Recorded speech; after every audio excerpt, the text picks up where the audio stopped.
favorites were KT Rolster.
Welcome, ladies and gentlemen, to another fantastic day of the LCK Spring 2019. I am Valdez. With me is Papa Smithy.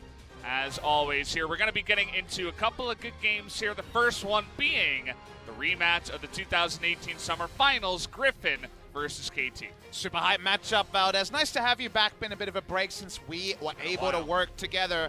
2 weeks removed. We still have the Frostmancy that you're getting a front row introduction to today. And it's two teams that haven't played yet on this patch, clashing here. Will there be a clash of ideals? Will there be a karma ban? What lineup will KT be rolling with? Because yes, we've seen KT pick up a match victory. That was with no Smeb and no score. Will we have any of them returning to the roster now that there's been, at least on paper, some time to fine-tune and run scrims in the offseason? Yeah, it's definitely going to be an interesting one, especially going into this patch, as you mentioned. KT definitely struggling a bit, especially only 2 wins so far. They also took a loss against Gen G, one of our lower teams here, struggling to really get stuff going in 2019 so far, as you guys can see, down at 2-4 so far. We can talk about KT and their struggles, but everybody knows the story of Griffin and all of their wins. They've only lost 1 single game here in 2019. That was against Sandbox. Me and LS were casting that the other week. Was a fantastic series. Chovy took his second death as well, got his KDA chopped in half, and then again he died. So it got chopped into third. So kind of unfortunate, but still a good story for Griffin, as they still have not lost a set. And now it's all about that business of, can KT get their first ever match victory over Griffin this season? And Griffin, who have never beaten KT in a match, the most famous of which you already alluded to was at LCK Summer Final. It doesn't really feel like this is the time to get vengeance because it's KT and a decent match score, but definitely looking indifferent near the bottom of the table, and Griffin is the runaway leaders. But sometimes you gotta win when you can win. KT were able to end the win streak the first time at 6. That was in LCK Summer 2018. Funny how we're here 1 split later with 6 matches played of Griffin now, and KT looking to try to end a win streak again. And take a look at the bottom one too. KT facing their own weeks of death. Kind of scary to say that, but when you're going up against Griffin and Sandbox and then SKT and then Griffin again, it's a very, very strong lineup that they have to go up 4 weeks, 4 matches in a row, I should say, as we do move into round 2. And it's already at the point where, given the first 6 best-of-3s, what's a realistic result and what's a good result for KT here? A realistic result, you could argue, is 0-4. A good result, is it 2-2, or is that already being optimistic, right? That's the crazy thing here. A single match win seems like the line for KT. If they don't win a match here, they're probably not going to be in playoffs. It's not necessarily a 1-1, but that's what you feel like when you have a schedule like that. KDA-wise, and obviously in all the important ways, Griffin are the best team in Korea. That was cemented, but Sandbox, they definitely impressed me. They definitely showed they weren't around for a short time. They're in for the long haul when it comes to top 5 calculations. But Griffin, 6 best-of-3s in, have a 12-team KDA, which is insane. As we said before, I even tweeted about it. I said that Griffin is kind of, it's my new tier list, right? Griffin is number 1, and then 2 to 10 is kind of everybody else right now in Korea. 2 to 9. We got a 10 as well. We got a 1, yeah, okay. We got a 10. Yeah, okay, I see what you're saying there. Yeah, just a little bit of shade there towards Jenner. I get it. Either way, definitely Griffin on top of stuff right now. Very nice interview that Ashley Kai actually did with CV Max as well. Gives you a little bit more of an insight to the way this team likes to play and how their team fighting is the best in the LCK. Really, really fun series. If you have some time after this one and missed Griffin Sandbox, even the result, which of course we know now is a Griffin victory, the 2-1 was super awesome to watch. Was loving that one, watching it at home with, like you mentioned, you and LS having a great time. A lot of changes since then, Atlas. Valdez. Frostmancy is 1. But remember, the Akali that Chovy loves to pop off on, that's gone basically when it comes to our expected calculation. The meta read for both these teams is up in the air. How many of those champions that Griffin have been piloting will be left available now? You don't have to ban Akali. You're more free to ban, say, Scion Urgot, and then Sword might be the one that you get to put the magnifying glass on a little bit closer. You get to see some highlights here of KT versus Afrika. Now, this was their last series, and they did take a 2-0 versus Afrika, which you might say on paper is kind of good, but Afrika also having some big-time struggles recently, so maybe that can give KT a bit of confidence, but it's not the win you were looking for.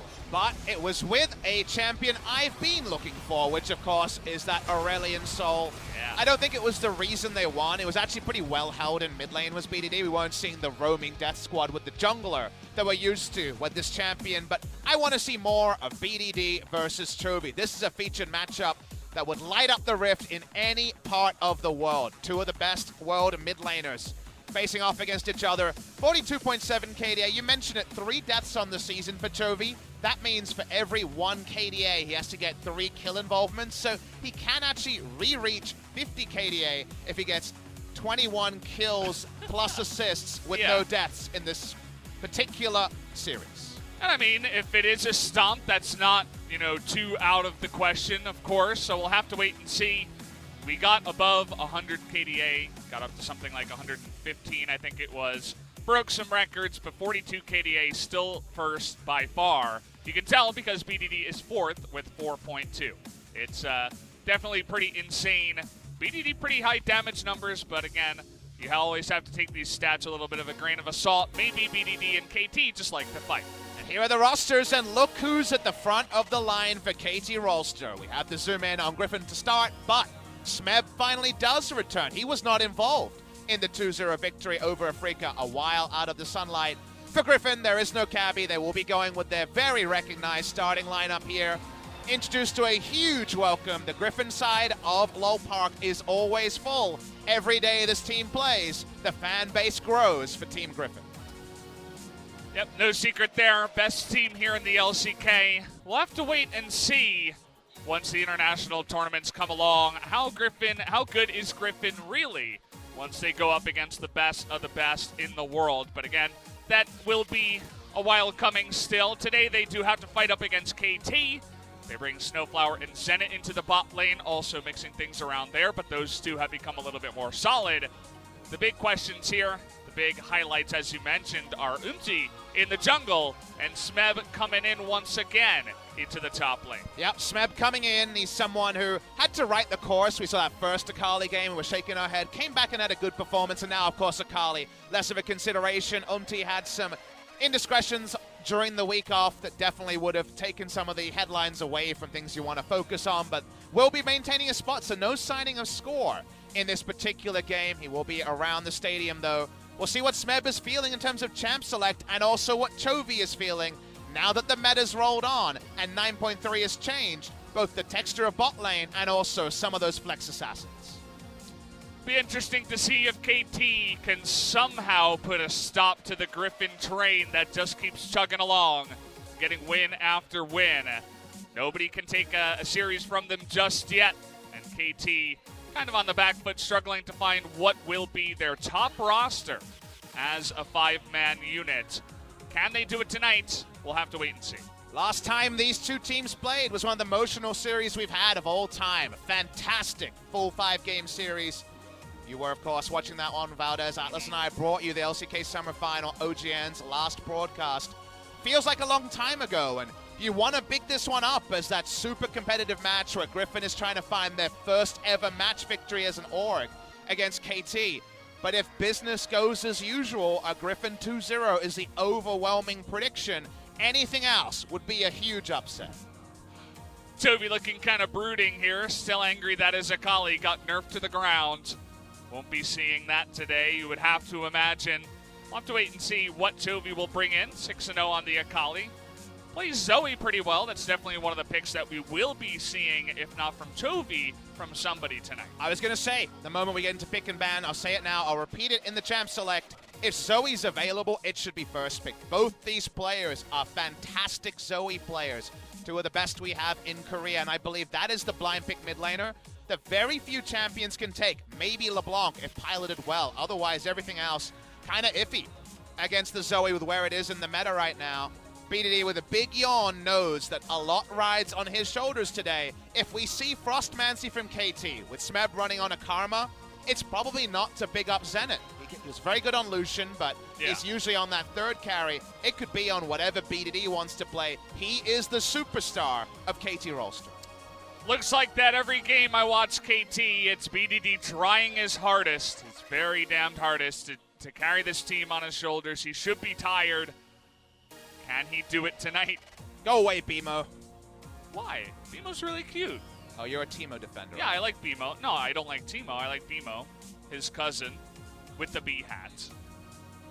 You can't just change your clothes and be a different person. I mean, you're that's wearing the way different it works. clothes now than when I saw you first at the start of the day. You got changed. Am you're I wearing still a bee Brendan hat? Valdez. I'm not wearing a bee hat. That's all I'm saying.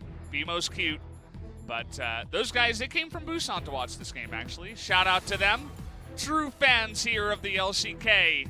As we hop on to the first pick and ban, Griffin on blue, KT on red. And again, remember, neither Griffin nor KT have played on Frostmancy or on 9.3.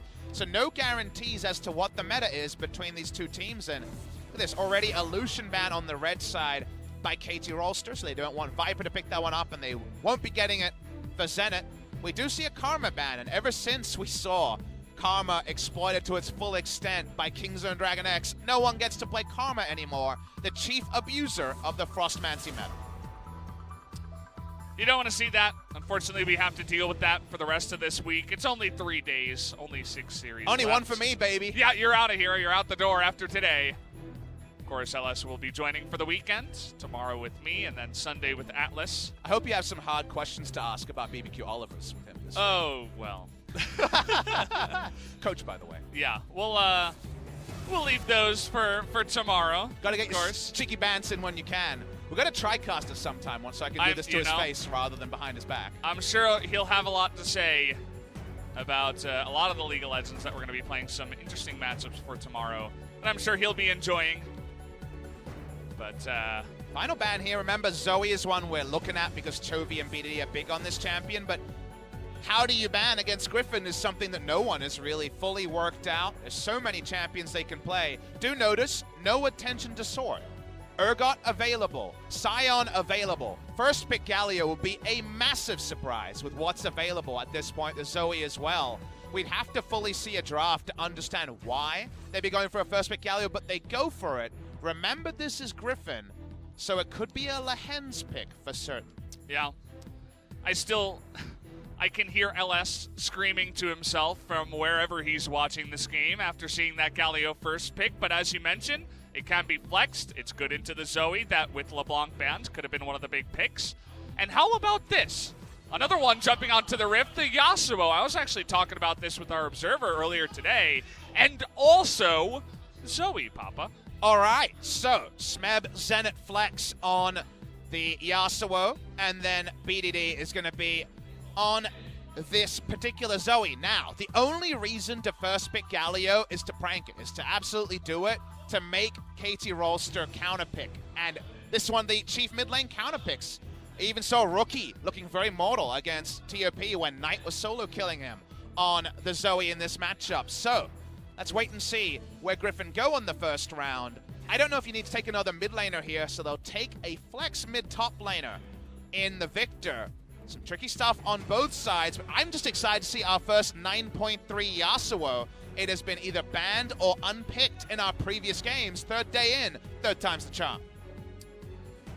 It'll be interesting to see how he will do with all of the crit item changes and stuff like that. What kind of build will he go for? Should be fun to watch out for. Umti going to be hopping onto the Lee Sin. I know we do have some kind of crazy things that can be flexed, but the Lee Sin, don't think we'll see it out of the jungle, at least today. Very interesting that Lee Sin priority has been rising among more players than just, say, Clid, for example, in the last week or so. And it's notable because no other junglers were hit, and yet no one is interested in playing Xin Zhao, who was, of course, at the start of the LCK summer, the blind pick jungler every time. Halo Blade's junglers have kind of fallen away, and the level 6 Supreme jungler of Lee Sin is becoming more and more popular. Action is on to Tarzan, and this is where KT say, why did they first pick Galio, and what does Galio provide as a champion? And we know that Griffin in the past have loved the Shen and Nocturne duo, and also Galio Nocturne. So they're going to ban the Nocturne away. A jungler who can parallel farm against a Lee Sin and then have that level 6 impact. So I don't mind the ban at all from KT Rolster. You mentioned the Shen. It's another thing you can kind of work in with the globals. It's obviously League of Shen. We've talked about that before. If you wanted to hop on to support Shen, will they consider banning it away or even picking it away? We'll have to wait and see what KT are thinking here. Jumping into their last ban will be Aurelia coming out here and being banned. Very interesting as a ban. I believe first ban we've had on 9.3. Aurelia was tuned down, but it doesn't feel like she was assassinated like Akali. It feels like you can still run her. Backstabbed, yeah. In some niche cases, and they know that Chovy is just supremely talented on this pick, and they don't want to think about it. So don't mind that there. And they also seem to be agreeing that they're hedging their bets and saying, where is that Galio going? What works against Zoe? Aurelia always uniquely talented at taking Ignite and killing Zoe at level 6. As that's just a lock-in. A straight-up lock-in on the Yorick. So now we know the lane assignments means Smeb will be taking the Yorick Morian top side. Griffin already have Victor and Galio. What lane assignments can they have to bail them out of potentially some tricky matchups? Yeah, you'd have to imagine the Yasuo goes bottom side, but what is going to be the answer for the Yorick here? Hovering the Fiora, and that should be first sword. Very interesting. Maybe. Maybe. Yes. I say should be. Exactly. But you never really know because doesn't sound like a sword try pick, to put it into the mid lane. Doesn't really sound like a sword pick. He plays Jace and then pretty much the bruises, right? Yeah. So let's wait and see on that one. We're going to focus on the final pick here because we know very little about what Griffin are doing. We're very heavily thinking support Galio, given how the draft has gone. And we will be getting a support Galio as first suspected. So this means they have now the combo with the Galio. It's Galio-Zac. But do they have the lanes to allow Zac to prosper, given what's going on the side of KT? Let's see how they fully jive out. But my first thought is looking risky. Final pick here for KT Rolster is going to be support. And it's the support that enables Yasuo more reliably than any. You throw out a cask lazily, you're going to knock someone up, most likely. That means that here we go. Very risky bot lane. But Zenit has evolved into this awesome dude player. It's one of the prototype awesome dudes. Bot lane Yasuo against the man who previously was the best awesome dude. That was Viper. But he's been almost exclusively AD carry duty. Most recently, he's going to have some pushing help with his friend Lehends on the Galio. Waiting for 20 seconds on the lane assignments here. Cleanse Victor trying to wave clear against Zoe seems to be what's being muted. And that does mean we get Sword on Fiora. Is it a mismatch of champion and player? Is it not? Sword is definitely going to make an argument that he can pull this one off. And how does the Fiora versus Yorick matchup look like in the early levels? It sounds rough. It does sound rough, but I was, thinking along the same lines as you there. What does that matchup look like? You'd have to give it to the Fiora eventually as she gained levels. You can just hop out of that little cage that he puts up as well and just duel, decently well, but I suppose the harass from the Yorick will always be hard to deal with, especially early on. So you can see this once again. Chovy has his Akali dumped on and taken away from him, and now he jumps onto the Victor. But who do you like priority-wise in the mid? Probably Zoe. Who do you like priority-wise in the top? Probably Yorick. And what does that mean for the Zac with 2 losing lanes for Aldez? That's my worry. On the draft here, Umti could be empowered to go for some pretty aggressive counter jungling here. The only problem is double melee bot lane can potentially fall very far behind. How will the identities look? Fun matchup here, Griffin versus KT.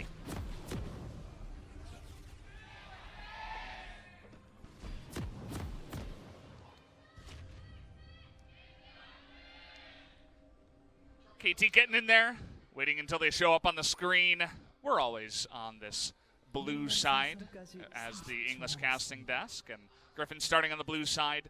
You guys got to hear just how loud they are. You were mentioning that all the seats are always filled up for every Griffin game. Absolutely true tonight. KT also have their hefty amount of fans, one of the biggest fan bases in Korea as an organization, and they showed up tonight as well. And when it came to Kesper scheduling out the games, this is one of the most hype possible games on paper before the season started. It's an LCK summer rematch of one of the best of fives we've ever had in Korea.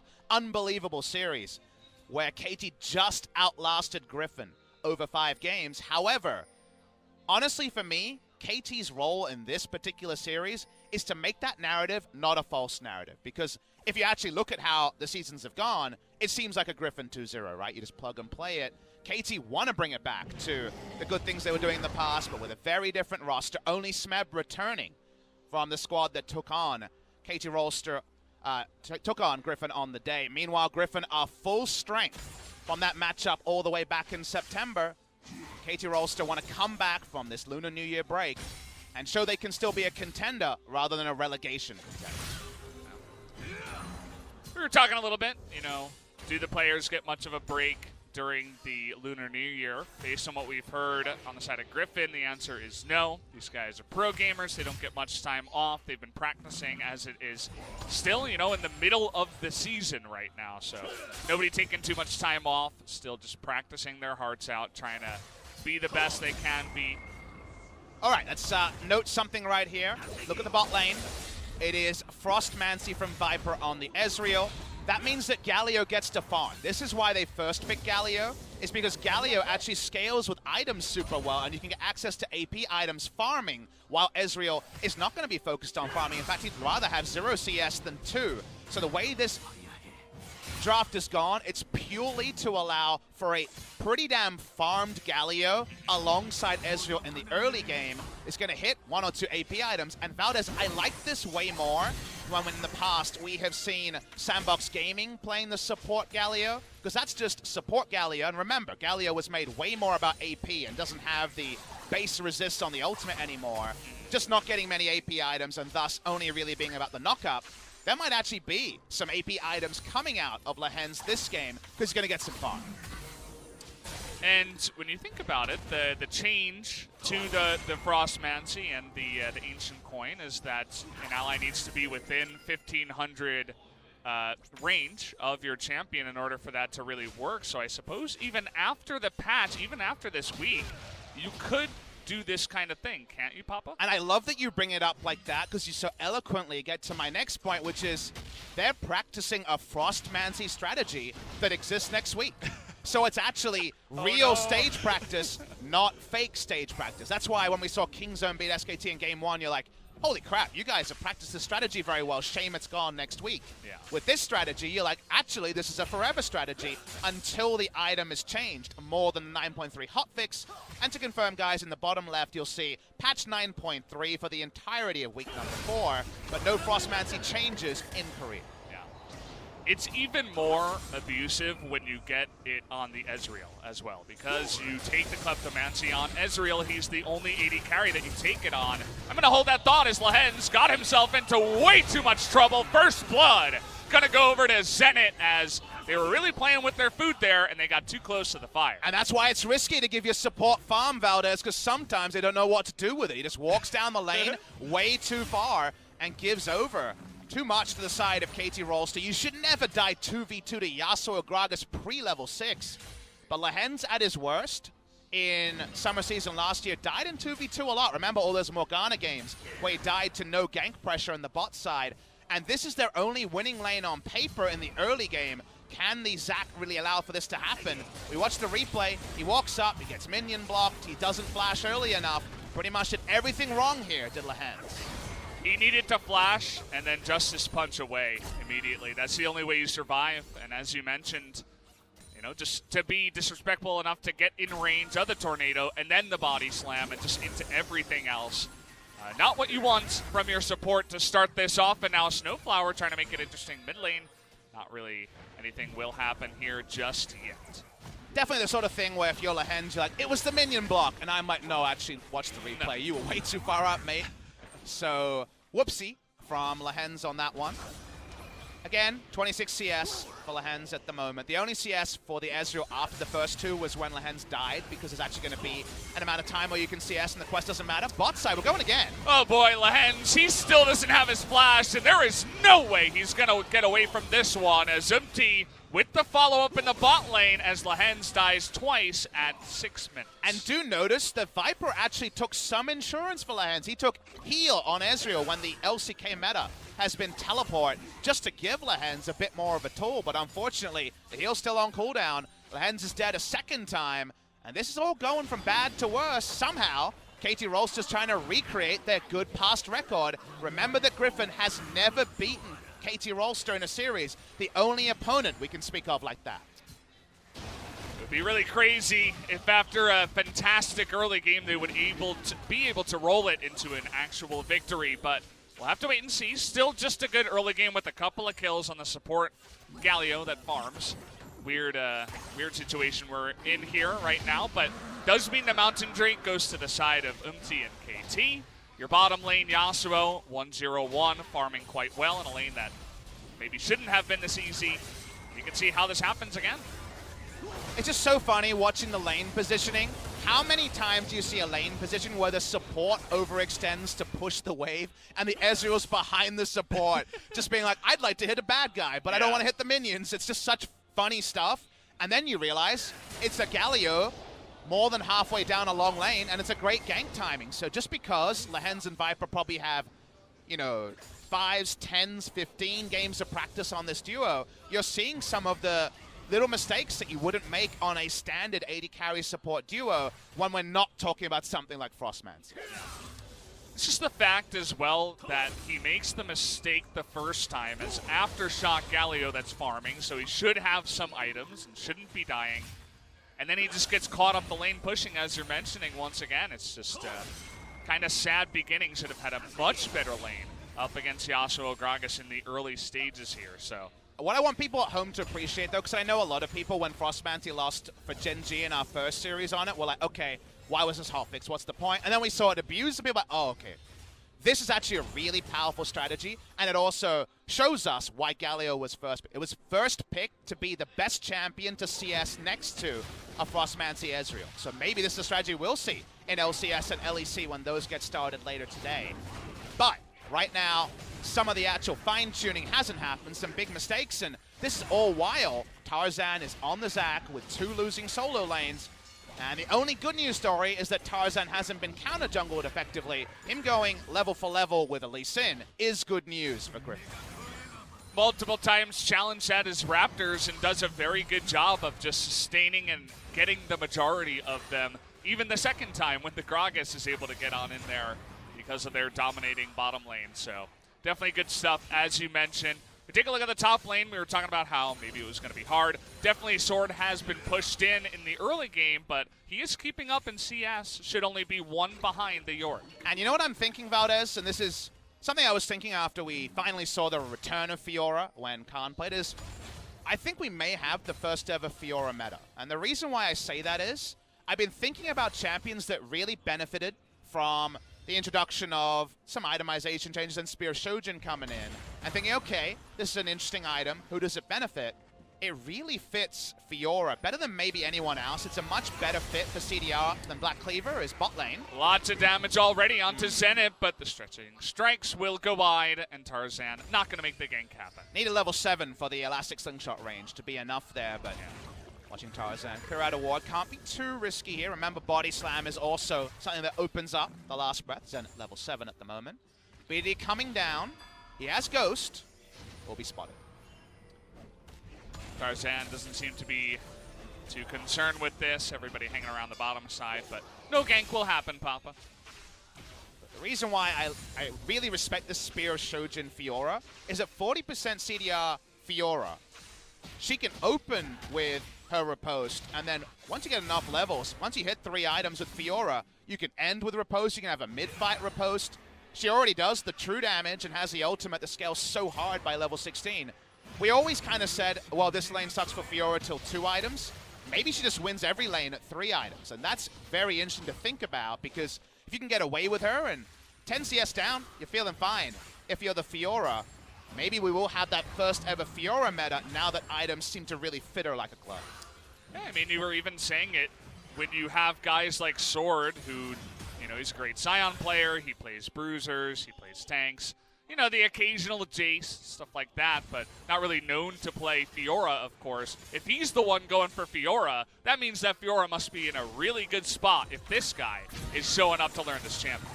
And I'm pretty scared of Fiora being an all-the-time champion and not a sometimes champion, because whenever I face one in solo queue, I'm reminded of how strong Fiora is. Whenever you meet a Fiora main, it's a bad time.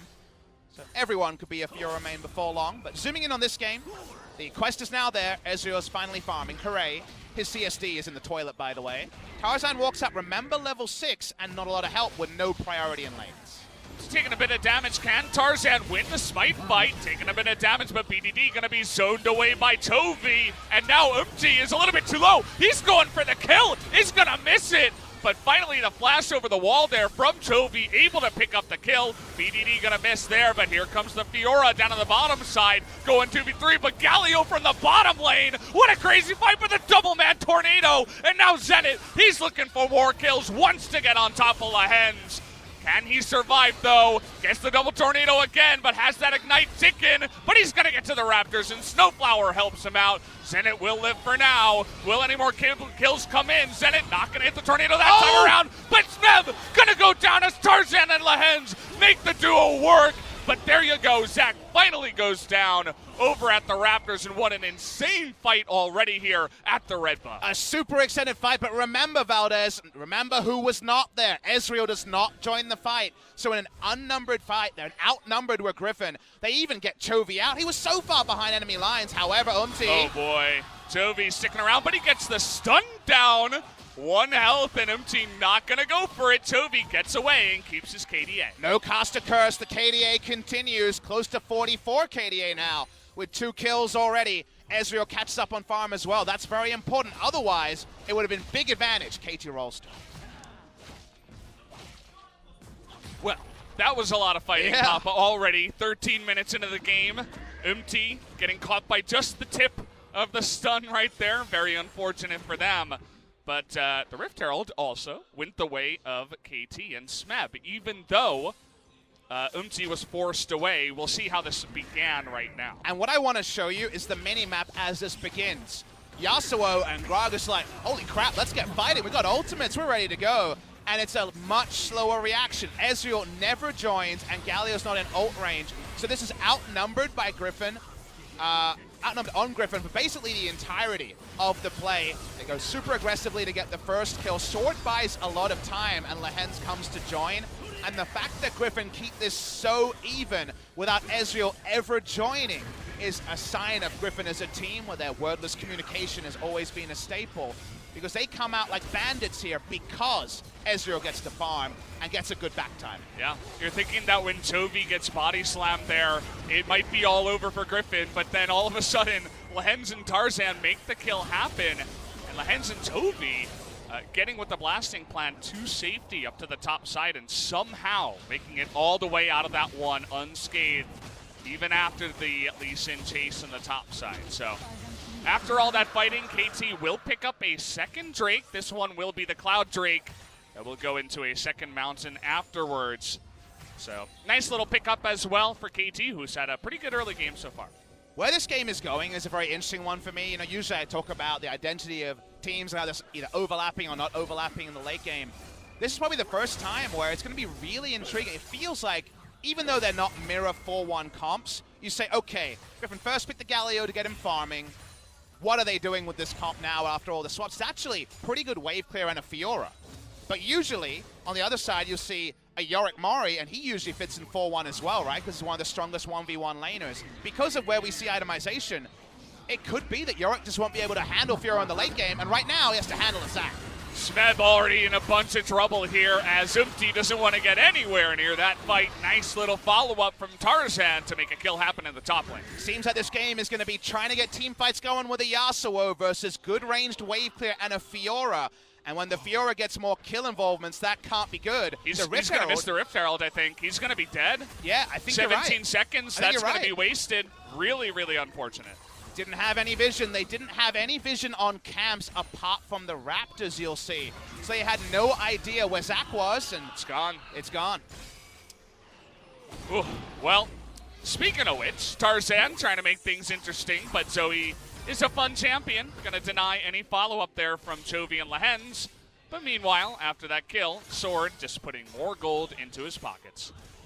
Sword takes down the turret solo on the top. Will be first turret of the game. First turret gold went down, but it's still there. So it's more gold towards the second item, mid lane. Gets the knockup, but Galio immediately here. Chovy turning onto BDD, nearly able to take him out on the backside. That Chaos Storm. I got him! He's gonna get him on the last tick. Oh, baby.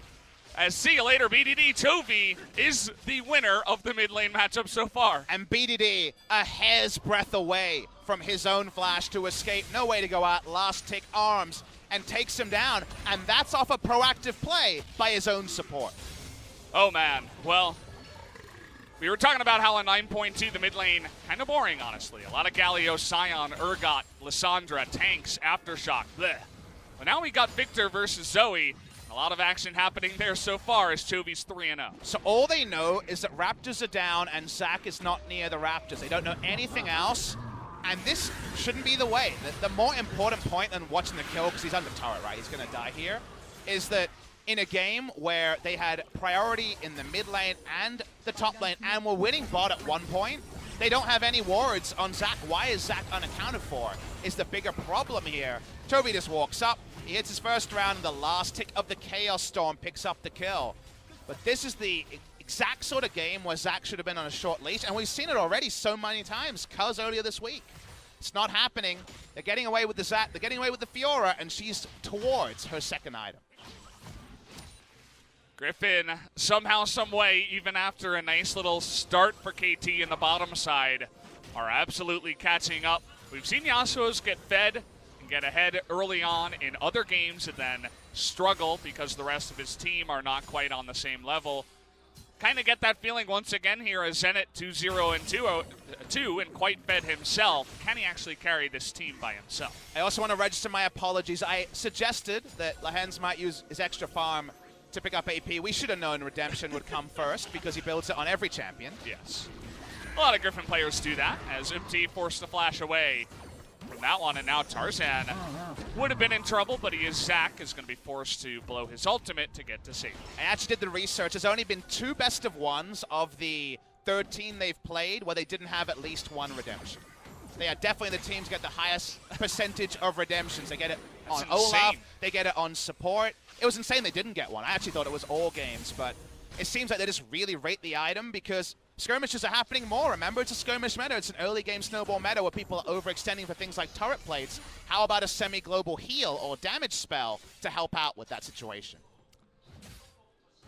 They love it, and they're going to be loving their Chovy. 3-0 so far is going to be fed as all hell near the top of the farm list as well. We'll see what he can do on the Victor. We were wondering, okay, Chovy, where are you going to go after your 6-0 Akali got banned away? Well, he's going to play Victor for the first time this split and do a pretty damn good job so far. And the matchup sucks against Zoe because Zoe has similar wave clear and you're a mid-range mage against a trouble bubble that can kill you. And he hasn't even had to use his cleanse in this game. So this is much more about Chovy than about the matchup. Going 3-0 in this matchup is impressive, we'll call it, and going CS for CS helpful. The Fiora's only now getting to the good spot, and she's not even behind in CS. So this has definitely gone wayward for KT, and even the next time we see the Ezreal gold, have a look at this. It is 900, but remember, Ezreal now has multiple ways to farm. A Klepto proc, the quest proc, and also just CSing. That gold gap should only get smaller, and 2-item Ezreal at this time is just fine. So having a fun time as KT looking to start this Drake as well. Blasting Plan's going to help SnowFlower survive as a level 8 support. Gragas gets out of dodge there, was pretty close. But Griffin, you don't seem super confident to just run up to the Drake and take her right now, checking it with True Shot Barrage and some wards and stuff like that, as neither team is going to make a move towards the Mountain Drake just yet. They definitely don't have a comp that is super confident diving. Zac is good at it, Galio can follow, but Victor very much wants a fight coming to him, and Ezreal can only provide so much from range. So because of that, they have to be a bit careful with their approaches. They don't have a teleport top laner, because think back to all the Griffin victories, and how many of them were sword from a flank? Almost all of them. His ability to drift on both champions very impressive. So because of that, their approaches have to be a bit more careful, and you're always scared of both a Q and an ultimate from Gragas or Yasuo. Drake getting pretty low, but look at that Victor damage onto SnowFlower. He might pay for it, but no, he is going to get away alive. Drake does go the way of Griffin, but now Zenit in a lot of trouble. The Ignite ticking down, but they can't quite get him so low as Viper's going in. And we got a fight at the Drake as well as the rest of KT getting way too close to the sun. 2 more will go down in the Drake fight. Turn CC there was awesome, knocking their heads together just as the taunt was ready. They're chasing for more. Oh no, BDD. Not like this. He is going to get away as Viper did miss that last Mystic shot. That gets him away with his life, but the mid lane turret isn't going to be so lucky. The gold lead is out of order for the greedy draft that Griffin started with. It's going to be 5,000 gold. Viper almost randomly died. He'll go down here, but almost 5,000 gold is the lead, and we are no closer to knowing who will match Fiora in the side lane. At this point, getting close to that Trinity Force. We'll see. Once he does get that up, he's going to take a second turret for himself and maybe just go ahead and go back and buy. So this is, again, a very hard fight because we talked about how in the 4-1 comp, Griffin don't have a great answer to hard engage. The hard engage comes in, but watch the end of this fight. That's the impressive part, is that by the end, it's 2 members diving the backline, and Tarzan doesn't die because he knocks heads into the instant taunt. The turn here, outstanding, while Viper was going for some chase kills. That's just Griffin team fighting. It needs no introduction anymore. We're very much in the realm of possibility with them. And speaking of possibility, you add 6 kills and assists with no deaths, and it's 44.7 for good old Chovy. He's getting up there in a big way. It's kind of an unfortunate fight there for Umti, who's now down 2 levels. Is going to get away from this one as Tarzan. He's a big boy on the Zac. Can that cask actually save SnowFlower? Looks like the resounding answer will be an absolute no. As the rest of his team just going to give him away, as Chovy will get another kill. He instantly died to a QE there. That was surprising. He was over 60% health. I would say that Chovy's in a good spot now, 5-0-2. Yeah, I'd say that's pretty good, Papa. I wouldn't complain with that one. I called Tarzan the big boy, but it's actually Chovy in this game, 5-0-2. And Zenit has had to go for a my team's not doing so good build on Yasuo. Trying to get onto Chovy here. They do get that knock up, and finally, a kill is going to come in onto the Victor. Lots of gold going the way of Umti. as now Tarzan is going to get away. That all starts after one trouble bubble from the side of BDD. Definitely feeling good about that one. Power of the trouble bubble in the 4 was what KT needed in a more even game, and maybe it can even bail them out of the bad spot they're in now. Chovy goes down, and KDA calculations have to once again be changed. 4th death of the season for Chovy in their 13th game. Zenit pushes up. He's going to, with his Bloodthirster, you'll notice, a more defensive build, be able to go for some more aggressive uses of the last breath because he doesn't have to worry about popping. It's not exactly Asterix, but it is filling a pretty similar role. We return to the side lane as it's Sword, who is 2-1 with 2 massive items up against Smeb, who is 0-3 and desperately trying not to lose a turret. It's all about the lust for getting a control ward there. Lehends could have body blocked better. He actually thinks about the taunt more than he thinks about body blocking, and unfortunately that means that his mid laner dies instantly. Fans of KDA around the world very upset with Lehends right now. You know, team effort getting pretty deep into that one. It's just the power of the Zoe once you land your abilities. As VDD finally gets something good for himself. He's, by the way, rushing for a pretty sweet hat, which feels like the new name of the Ravdon's death cap here at the LCK, as everybody uses that one. He's getting it as his 2nd item, so really just going heavy on the AP stacking here. People were asking a bit about Yorick, because the one time we saw Yorick from Tal was against Karma, which on paper you're like, ooh, ranged matchup, how's Yorick going to deal with it? Whenever Karma overextends for an auto attack to get Spell Thieves, the cage actually kind of screws her over. She doesn't have an escape. Fiora does not give any cares about the W from Yorick. She has 0-second cooldown on her Q, and thus will be able to just dive in there and get a kill. So that increases the ability for Fiora to destroy this matchup. And like we always say, she's pretty good at matchups once she gets those 2 items and near her to level 16. Sword having a fun time. We were questioning his Fiora, but it's only been positive stuff, you'd have to say, from him so far. Was doing well, CS for CS, up against Smeb. Got behind about 10 eventually, but wasn't a big deal as the Fiora. And now they have so many strong parts to their lineup. The Zac is super tanky. You got that Fed Victor still. You have the winning side lane push in the Fiora. And Griffin feeling pretty good, trying to set up some vision around the Baron. Now, what do they not have? You could mention that Baron damage is pretty middling. There's no Blade of Ruin King yet for Ezreal. So because of that, Victor's only decent at Baron. The ability for Fiora to be bot side and impact the situation is a little bit more narrow than some of the other win conditions here. We've seen teams already, like Sandbox, frustrated from actually being able to pick up a Baron. If you think back to game number 1, we're not talking about game number 2. Game number 1, that one was a little bit more of a real game. Sword, however, will get a free Ocean Drake and wants to get the next one to spawn. Will be only one more Drake here in this game. What's it gonna be? Get your dice out. Okay, it's Cloud Drake. Not the best. Really would have liked that Infernal, but hey, you can't always get lucky. A lot of ability for KT to punish a Baron start, because usually when we talk about Gragas bowling, which is Gragas standing behind the pit and throwing in Qs just to get temporary vision when you fall behind as a red side team, there's not a lot of tooth behind it, right? However, Gragas bowling could herald a pretty decently farmed Yasuo joining. And Lee Sin has a way to also just kick someone over and get a Yasuo started. So because of that, you're very afraid of taking the amplified damage from the Baron auto attack into some actually pretty relevant burst, whether it's the magic damage from BDD or a Yasuo committal. So given what we were saying about lane assignments with the Fiora and the Baron speed being middling, Griffin have to be very careful not to screw up around the Baron. Yeah, I mean, even 5,000 gold behind, if you get the perfect, it doesn't even have to be perfect, but all that burst damage you were talking about, you get it onto the right target, a Victor and Ezreal. Even a Fiora, if it comes down to it. You got Yasuo, Zoe, Lee Sin. You're going to be feeling pretty good about that one. Trying to get on top of BDD here, though. That is going to fail as the Trouble Bubble. Going to stop Tarzan in his tracks. Here's Sword. Nice wind wall as well, as now Tarzan getting on in there. Big taunt onto Zenit, but they do get the knock up here onto Chovy. Can they kill him? That's who they want.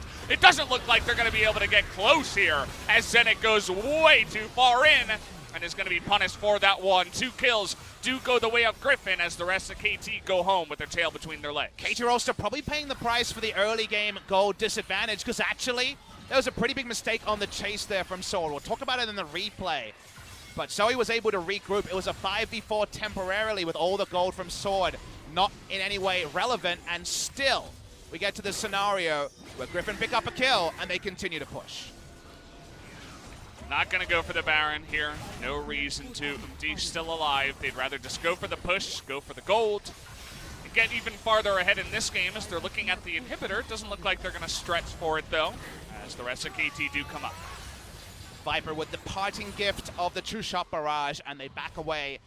I want to talk about the replay. We'll load that one up very soon. But like you mentioned, not the ultimate punishment of the Baron, and the TP being down from Sword relieves some pressure. So what happens here is that Tarzan says, all right, KT have gone up too far. Let's get a fight now because the TP plays we talked about aren't going to work. Sword comes in, he chases BDD, but remember that if Sword flashes, BDD gets a flash. And that's the problem here, is that Sword flashes, he thrift shops the flash and just gets out, and Sword doesn't have his flash or his Q cooldown to join. So it becomes a 5v4, and if Zenit has another item behind him, if they're a bit stronger, maybe they win that one, KT. But here's the chase. Okay, forced to blow that ultimate here is Tarzan, as he was going to get trouble bubbled. If not, he's tanky, but not tanky enough to deal with all that damage on the side of KT. Just gets away, but even still, you still have that Fiora in the side lane, who's a huge thorn in their side now, above 300 CS, and Sword shows no sign of stopping, and the engage from KT is denied. He continues to build items. Now, BDD's backing it up. They're trying to punish Sword here. Is 2 enough? We'll find out. Gets him there in the cage, as now Sword getting pretty low, gonna miss on that one, dashes away, and Sword with that ignite. Smeb, one more spell could do it, but the riposte, but there it is! The ghouls come in and say, hello, you are now going down. A nice bit of gold finally going in Smeb's pocket. And I gotta ask Valdez, was it right to run? I'm not sure. I'm not a Fiora main, but we saw Khan turning on 3, 4 last time out, and while the item timings aren't the same, he never made the attempt to proc the vitals to get the heal, potentially to buy himself time. Showed a lot of respect there. Felt more like the play of a split push tank player rather than a Fiora aggressive top laner. So, hard to say on that one. Was gonna be damned if he does or damned if he doesn't. Decide to go back, and in the end does go down after all. Yeah, pretty unfortunate. As you mentioned, the item timings there, he didn't have his Sterix completed, so just pick that up after dying. My read from just watching competitive Fioras and seeing a couple of Soldier games is try the all in there. You have a more chance of success than if you go fully defensive. Yeah. I mean, Yorick, surprisingly, with, as we can see, some decent chase, even onto a Fiora, is able to get in there, and Smeb picks up that kill. So he does go down. Flash, of course, was not available as it was blown over at the Baron earlier on. Once again, Tarzan gonna have some trouble with some sleepy trouble bubbles, but nothing else doing here as Fiora just returns to the side lane. Griffin's 2 frontliners, I'll hold the point for a second, but both the Zac and the Galio are actually able to buffer CC really well, so they can actually walk up on Zoe, and some champions just can't, right? Because they have no ability to dash and thus increase the distance between them and Zoe, so both the Justice Punch and also the Elastic Slingshot, even the ultimate from the Zac means there's 3 abilities to walk up, try to contest vision, and then disengage a trouble bubble. That allows them to move forward, and Sword, with no TP, gets another Drake. Does mean we have Elder spawning around 37 minutes. Yeah, wanting to get that as soon as possible. You'll notice that he didn't even get really into the lane, just went and pushed one wave and then went straight to the Drake to get that Elder to spawn as soon as possible.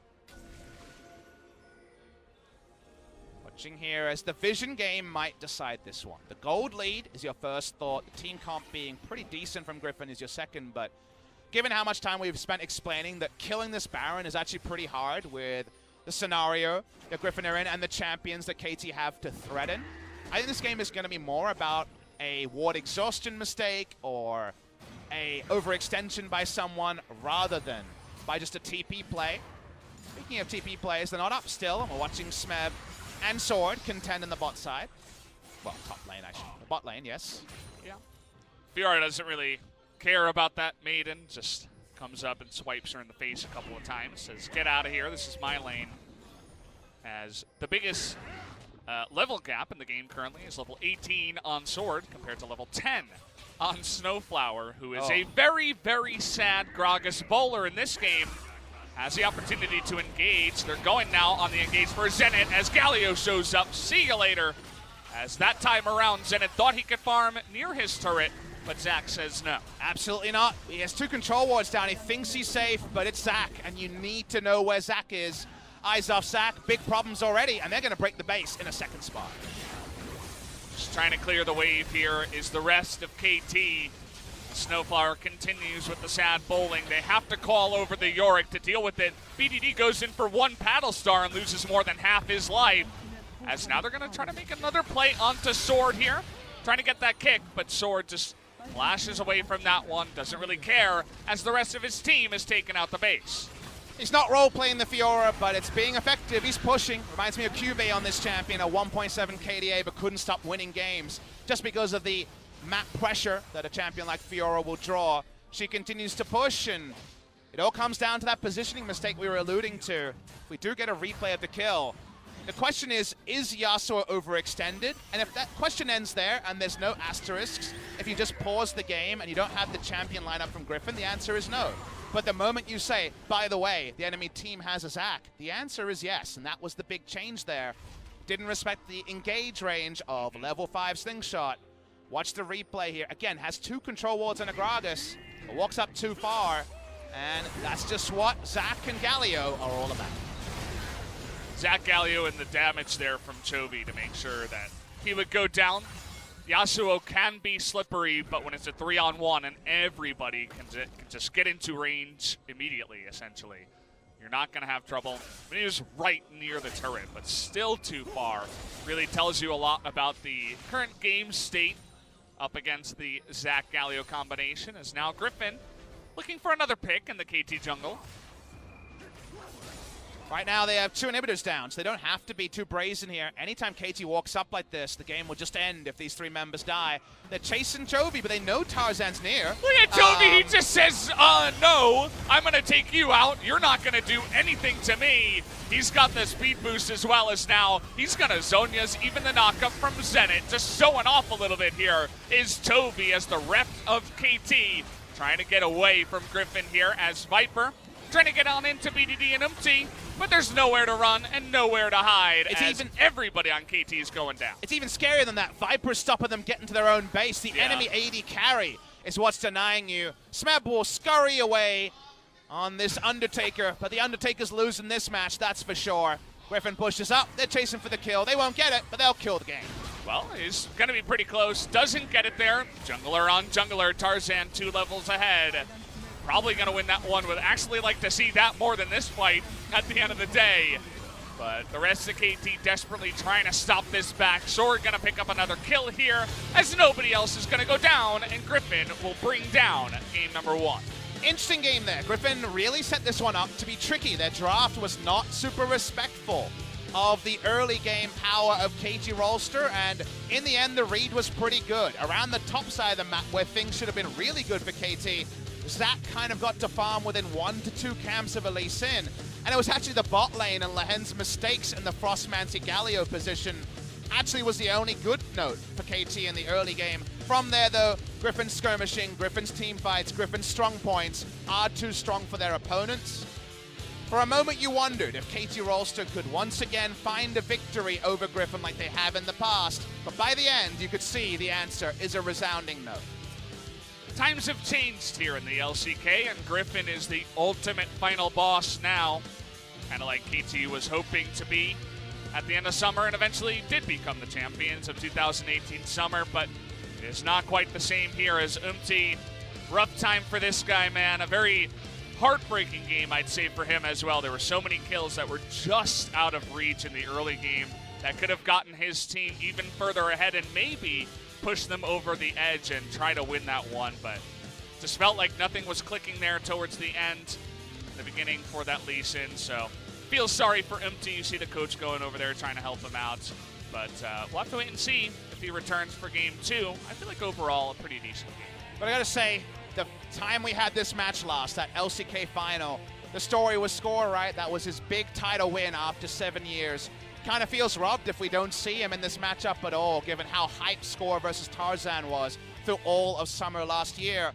We're not to know how scrims are going. All I can say is it felt like the top 3 of the map and the bot 2 of the map were disconnected on the side of KT. They couldn't play around pressure like they hoped they could, and they find themselves in this scenario so many teams do. 0-1 down against Griffin, and even if you throw down your best shot in game number 2, it may not be enough.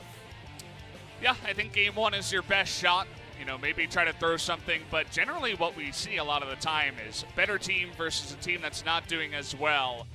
They get close in game number 1, but then game 2 is just lights out real quick. So, I mean, Chovy and the rest of Griffin looked really fantastic there in that game. Was a little bit, you know, Lehends, maybe we can remove that from no the farm fantastic, for you, mate. Stop farming. Yeah, let's pick something else, you know, maybe go back to the Elise or something. I don't know, but the Galio, the melee support there, trying to get a CS, gets punished multiple times, but it's not enough for KT to get ahead. As you can see, the insane damage numbers. Chovy nearly 30,000 damage here in just about 30 minutes. In a really tough matchup as well, so credit to Chovy. He piloted the victor better than I could have even expected. Griffin take it down after about the 10 to 12 minute mark. Things only got better for them. Back to the drawing board for KT Rolster. It's going to be interesting to see how they do navigate into the second pick ban onto the blue side this time around. They didn't really get that, you know, last pick on the red side going for counter or anything. They picked support Gragas just to fill in with the Yasuo in the bottom lane. They got ahead, but still couldn't win. Definitely raises some questions there for the rest of KT. So we'll have to wait and see, guys, how they can do jumping into game number 2. But first, we'll jump to a commercial break and be right back.